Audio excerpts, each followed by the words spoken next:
I've written a number of books, and the two that I get the most questions about, it seems like are the two right behind me. Last World War, Volume One, Volume Two, Volume Three is in the works. That one's now a screenplay that's kind of in the final stages of editing. Who knows if it'll ever be an actual movie, but the screenplay now exists. Um, when I had the idea for this one, it boiled out because I was working on this project when I was still in academia on how to better detect neutron radiation. I'm a physicist by training. A bunch of people know that. I haven't hidden it. But I was still working with some folks from MIT and industry on how to best detect those that neutron radiation. The reason we want to do that is because not much emits neutron radiation, and the idea was how do you detect smuggled nuclear material that might build one of these bombs? And yes, you can actually smuggle it in typical shipping and logistics systems. I'm not saying anything that's not public information, so I don't think I'm disclosing a bunch of crap. But it lent itself to the question of a lot of times people will ask or point out that, well, nuclear is bigger than this. You know, nuclear is this, nuclear is that, nuclear is the other thing. And I could tell that a lot of people don't necessarily really understand what a nuclear weapon is because there's not just one variety.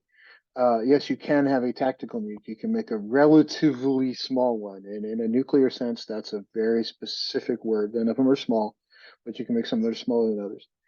Um, the two primary types of weapons are fusion and fission. So let's talk about that for just a minute. Fission is a reaction where a large atom splits into the pieces, two smaller pieces. So you take uranium, for instance, or plutonium, and it splits into smaller parts. And the sum of the weights of the parts are slightly less than the weight of the original atom. Okay, because E equals mc squared, you lost some mass, and it becomes energy based on the speed of light squared. So that's where Einstein's big equation comes in.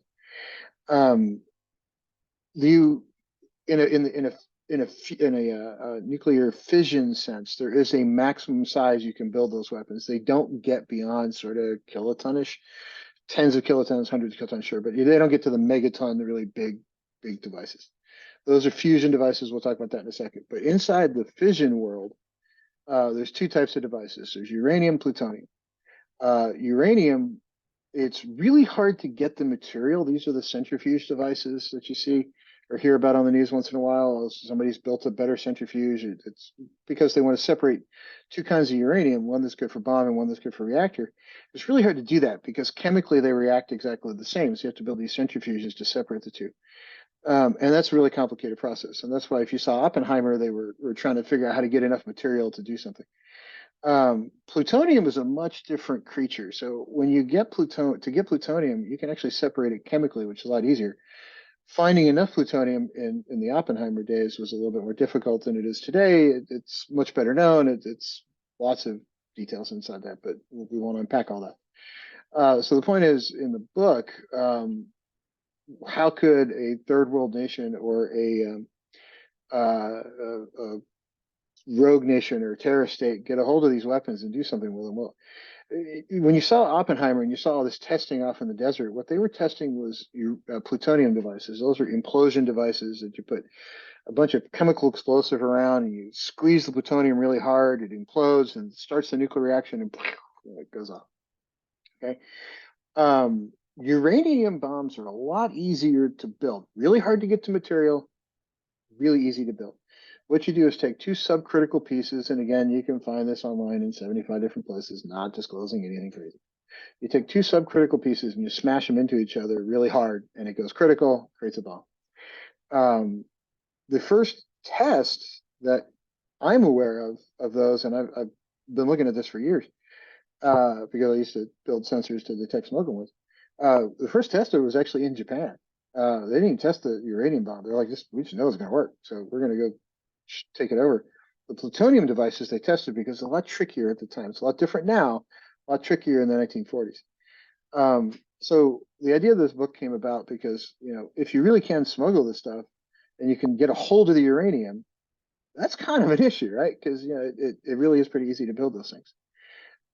Now, fusion devices are a much different world. They're shockingly complicated devices. And to set off a fusion bomb, you actually have to set off another nuclear bomb. So it's like a bomb within a bomb. And if you're using plutonium, it's a bomb within a bomb within a bomb. But those devices are massive. These are the ones that were taking out islands in the South Pacific with testing. I mean, these were the ones that they thought you could build arbitrarily large, and maybe if you put it on a fault line, it could knock California out of the world. Um, Now, those are what gets used in this book. And in this book, it was fission devices, which are what's small. This book also was written pre-COVID, and the idea behind it was, hey, if I'm going to really do damage to the United States or try to take out the U.S., how would I do it? Well, first was with nuclear, and the second one was with biological. Pre-COVID, I understand it was a whole different world, but it wasn't intended to be a takeoff of COVID. It was just sort of me and my co-author, who's a former combat medic, putting our hats on and saying, hey, what would scare the crap out of us if it was us? And that the nuclear world, because I was working on the smuggled nuclear material problem at the time, really did kind of scare the crap out of me. And the biological worlds should really scare the crap out of everybody, because if anybody with a good bioweapon could take out more people than you'd think. And the worst part about it is, if you do the bioweapon right, it could absolutely, as we learned, decimate certain parts of the economy, and it could have been much, much worse. I'm not saying COVID was any kind of biological weapon. I'm just saying we learned from COVID that biological problems can decimate certain parts of the economy. And if it was done intentionally and it was done with something hopped up that was really kind of militarized and whatnot, it could really be a bad idea. So these two books kind of came about because of that. They get a little sci-fi and other stuff, but so if you're into that kind of stuff, check it out. But the idea behind them wasn't necessarily what people think. It was sort of, hey, what gives us nightmares? And I'm an Army veteran. Mike Garst is an Army veteran. I'm a scientist now. I went back to school after the Army. But the concept for those things actually came about because we just kind of sat down and we're like, okay, what scares the shit out of us? And it turns out this and that was it. And the third one, well, you'll see when that one comes out. But if you now you know the rest of the story, you know where it came from, and hopefully you learned a little bit about nuclear physics, which you didn't really ask, but now you should know. Hope everybody has a great holiday season.